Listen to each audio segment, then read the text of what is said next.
Ready to go. Okay, I thought it was a really crisp start. Jumped up 21-0, had it click it in all three phases. And then, from the middle of the second quarter to halftime, really sloppy ball on both sides.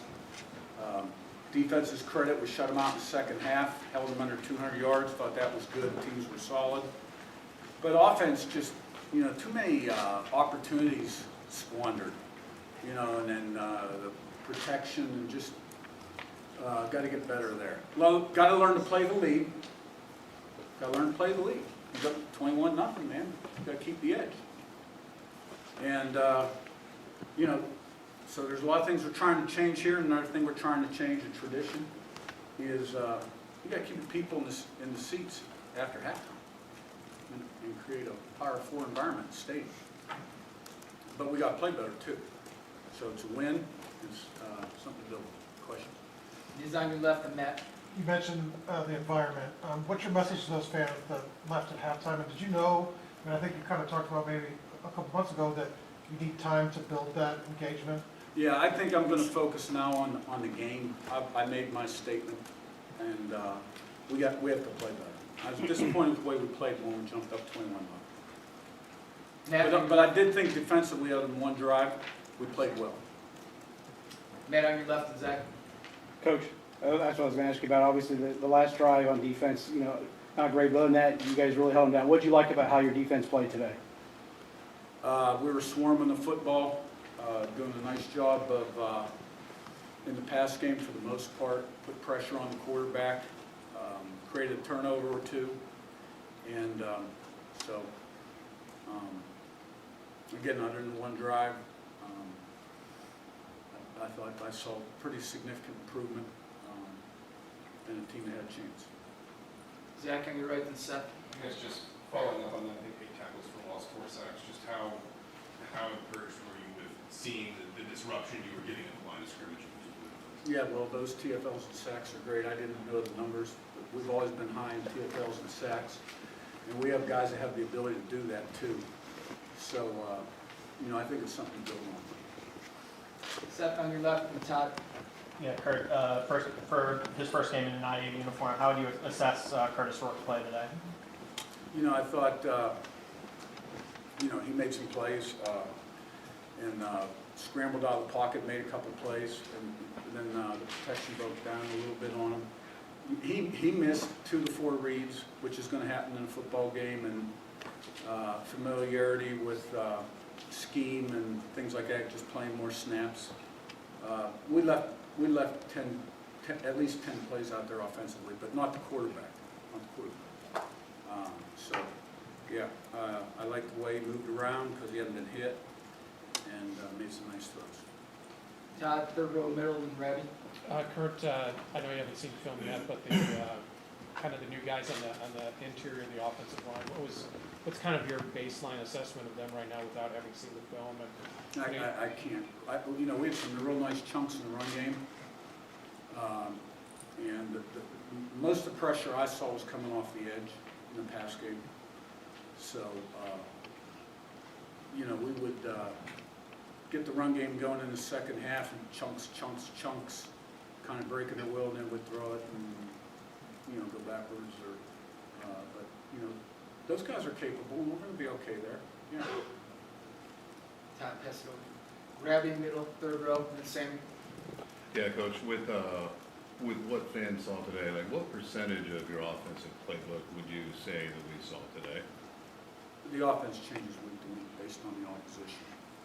We threw a couple surprise type plays at them early in the game, and they worked. And had one again there early in the second half that should have worked for a touchdown. And as the game was going on, I was wishing that we had a few more, to be honest with you. We didn't have that many of them in. So, you want to see us play offense like we started those first 3 out of 4 series. Sammy back left, and Zach. Coach Andrew Terry came up with a tackle for loss of sack. What did he show you in Paul Cantor on that playing time in a postgame in the second half? Yeah, walk on and plays really hard, and he's smart. And he does what he's supposed to do because our defense is pretty heavy. There's a lot of adjustments, and there's some read and react after the ball's been snapped based on how linemen play.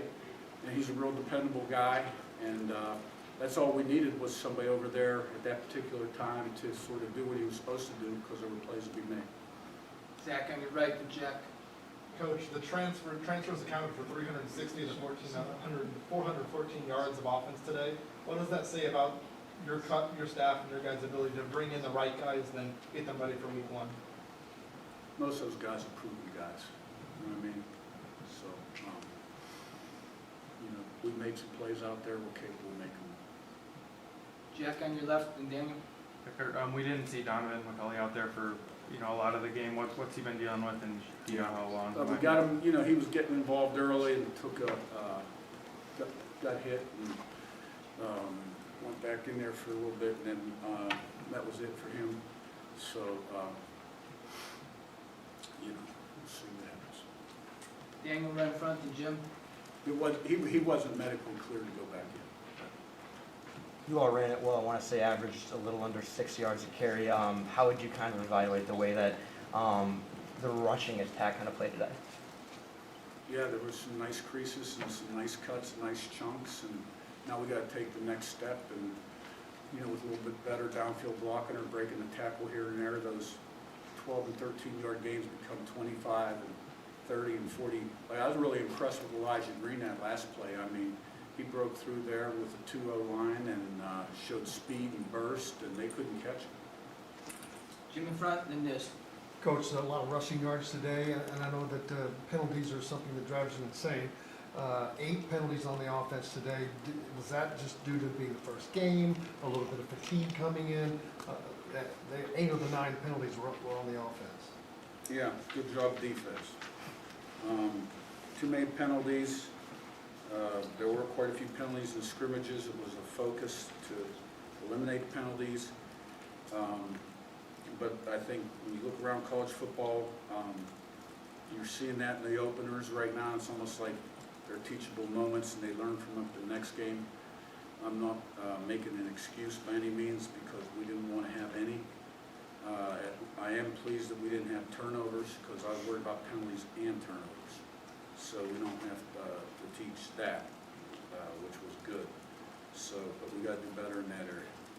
Here's the last one. You talked a lot about in fall camp, in spring, just about the depth at receiver, rotating those guys. How, who kind of dictates when those guys come in and out, and how happy were you with kind of the depth you showed there with, very little I drop thought off? early on they made some plays, and Cross made a really nice catch. And, we just want them to play fast, and, if they played 4, 5, 6 plays in a row, and all of a sudden they run a deep route, we try to get a new group in there, and sometimes we'll sub out a whole 3-wide group for another 3-wide group, so get them playing fast. But we have a lot of capable guys. All right, thanks, Coach. Thank you.